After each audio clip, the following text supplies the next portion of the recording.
back, and we're talking about Aereo. As you know, an Aereo is that service that allows you to watch your favorite local programming wherever you are in the world via the internet. That's what Aereo does. And companies like CBS, Fox, all of those companies, they don't want Aereo to be on the air. It's as simple as that. They want Aereo to shut down because they're saying that Aereo is rebroadcasting their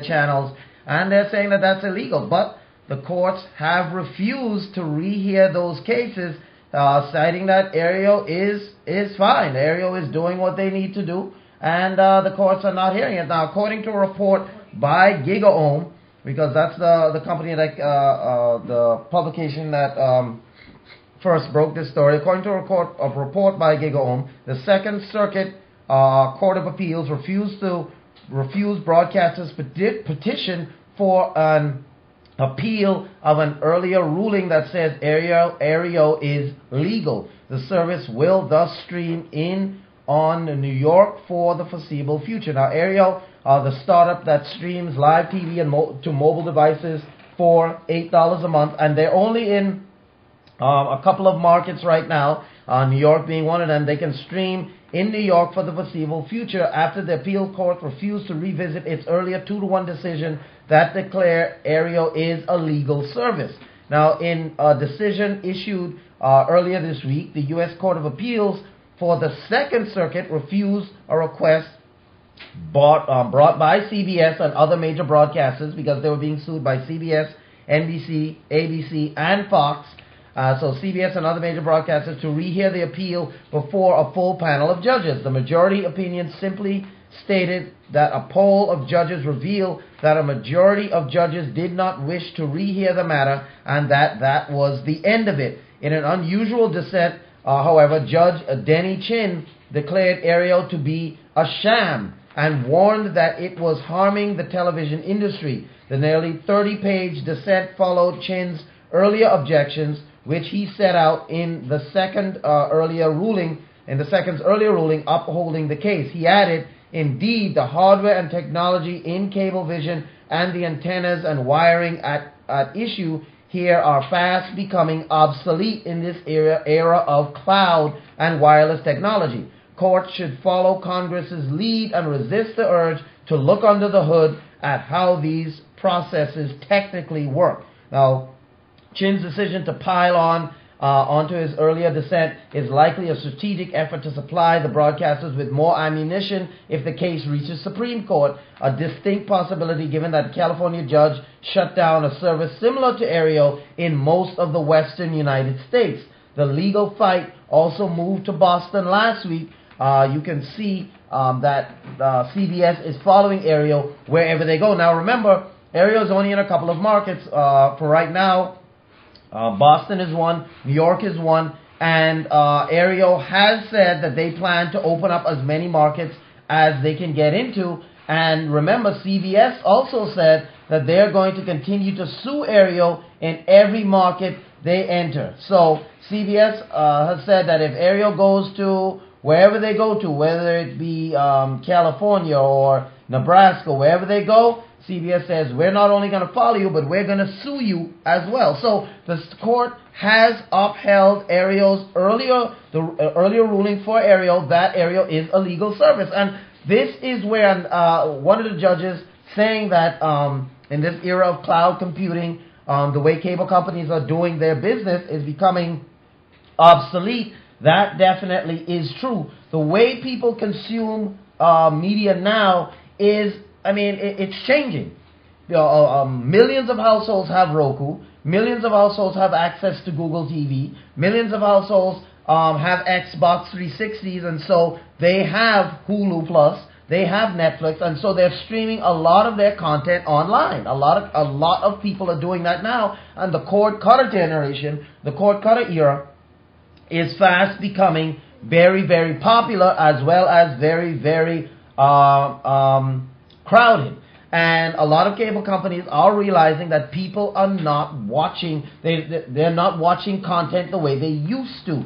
Nobody is coming home at 8 all the time, and that's why a lot of, almost all of the broadcasters, we're talking Fox, NBC, ABC, CBS, all of those broadcasters, you might have a few minor ones, but even stations like PBS have Roku channels, so they are streaming their things online, but also the major networks also have their websites in which they stream their programming online. They put select programming on their networks. Things like Rabbit TV have access to that as well. So people are changing the way they watch TV, the way they consume media. And so for CBS to try and stall this by suing Aereo, when all Aereo is doing is allowing you to capture the over-the-air broadcasts that are free and allowing you to stream that to your personal device, which you can carry anywhere in the world. And they're saying, well, you're rebroadcasting. Aereo is saying, we're doing nothing different than people who have antennas in their homes. If you have an antenna in your house, you can capture over-the-air signals and you can broadcast that on your TV. And they're saying, is it wrong that you can carry your TV with you now? So because I can carry my TV with me, that means I'm rebroadcasting, and the courts have sided with Aereo. Let me take this to our people in the back there. Xavier, if you were, you hear this case with Aereo now. Aereo is this streaming service that allows you to watch stations like CBS, Fox, NBC, those stations wherever you go. Do you think this is something that people are going to gravitate towards in the future, or is Aereo that type of service nobody wants? Do people want to be able to watch what they want wherever they are? You know, as opposed to you have to get home at 5, and if you don't get home at 5, you missed it. I think that people will gravitate toward it. You think people will gravitate towards it because people, a lot of people are on the go. People want to be able to watch what they want wherever they are, right? Yeah. So the courts trying to, well, not the courts, but the CBS trying to stall. Do you think CBS is going to be able to shut this down? In other words, just like when portable computers first came out, now everyone has a tablet. Do you think companies like CBS and Fox, they're going to be able to stop companies like Aereo from being able to do what they're doing? No, I don't think they will. And why? Because you think that the public demand is just too much for it? Yeah. And that's the key. The public demand is high for services like these. People want to be able to watch their favorite programming wherever they are. That's just the bottom line. I mean, I know that for me, if I'm on the road and I have internet connection, I'm between appointments or something like that, I want to be able to catch up on programs that I might have missed that came on already in the day, and I'm like, oh man, at 5 o'clock I wasn't there, at 6 o'clock I wasn't there, but I can watch it wherever I am. Or at 5 o'clock, oh man, the news is coming on, I want to catch the news, or there's a hurricane out there, I want to see what my local news is in, but I'm not home. I want to be able to look at my tablet and be able to get my local programming wherever I am. You know, if I'm not in a place where I can see it by turning on traditional TVs or whatnot, I want to be able to see it where I am. So this court refusal to rehear Aereo's case, and even though it looks like it's going to go to the Supreme Court, I don't believe that this is something that's going to carry a lot of weight, as far as I just don't see this happening in terms of companies being able to shut down services like Aereo. Even though a service like Aereo was shut down in the California court, that was then. I think that time has passed. I think people have moved on. People have grown with how they watch, and that's why companies like Netflix and Hulu Plus, that's why they are becoming much more popular now, and that's why Hulu decided not to sell.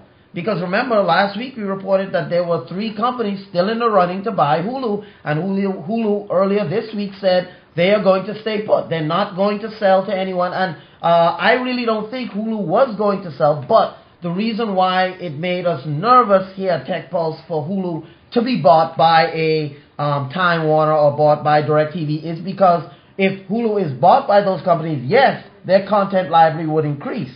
But what would also become likely is the possibility that you would have to have a DirecTV service package in order to access Hulu. You would have to be a subscriber of Time Warner in order to access Hulu. And that was, to me, the biggest, how would you put it? That was the biggest scare when it comes to Hulu being bought. Because if that happened, the service of Hulu as we know it really would change. And would you have to have a DirecTV subscription before you can use Hulu? We don't know, but that was the biggest hurdle. But seeing now that Hulu has decided we're not going to sell, we're going to stay put, this lets me know that they understand where technology is going. They understand where consumers are gravitating to, and the cable companies understand where technology is going. But do they want to go with us, or do they want to continue to control the way you watch TV and how you watch TV? That's been the business model for so long. This new era of being able to watch what you want, when you want, and how you want it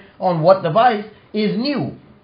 And so it's difficult for established cable companies and networks to get with that. But companies like Netflix and Hulu, which are new, Amazon Prime, those kinds of services, they understand the importance, or they understand the need or the desire for people out there to be able to watch what they want when they want. And that's why the cord cutter generation is strong. Now, we're coming up on a break, but coming up after the break, we're going to talk about Google now. Because Google, not Google Now, because Google Now is Google's Siri type service. So we're not going to talk about Google Now, but we're going to now talk about Google and their plans to get into the TV streaming business. Now, when they came out with the Nexus Q, which was their weird spherical streaming device that they never really took off, not this year, but last year's Google I.O., they came out with this thing. Everyone in the developers conference got a sphere, and Google just quietly pushed it under the table. Nobody ever used it. They didn't use it. So everyone thought this was going to be Google's streaming device. Now the Wall Street Journal is reporting that Google is pitching to online TV services and media companies about entering the online TV market. We're going to talk about that coming up after the break. So just stay tuned. All of this on-the-go TV and stuff is really hitting the tech world, and you're going to be right on top of it here on Tech Pulse. So just stay tuned.